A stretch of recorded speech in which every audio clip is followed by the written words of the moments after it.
1 Peter 3.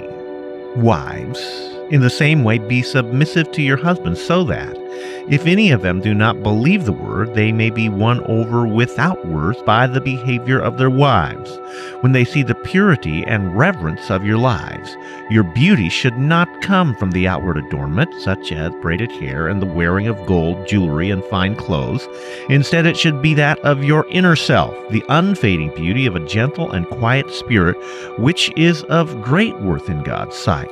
For this is the way the holy women of the past who put their hope in God used to make themselves beautiful. They were submissive to their own husbands, like Sarah, who obeyed Abraham and called him her master. You are her daughters if you do what is right and do not give way to fear.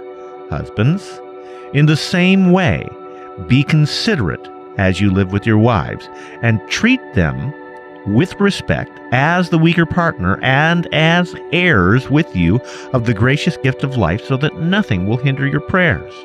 Finally, all of you live in harmony with one another. Be sympathetic. Love as brothers. Be compassionate and humble. Do not repay evil with evil or insult with insult, but with blessing, because to this you are called, that you may inherit a blessing.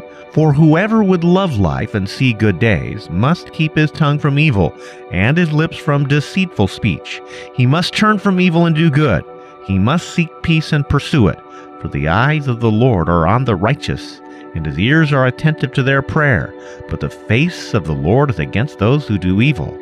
Who is going to harm you if you are eager to do good? But even if you should suffer for what is right, you are blessed.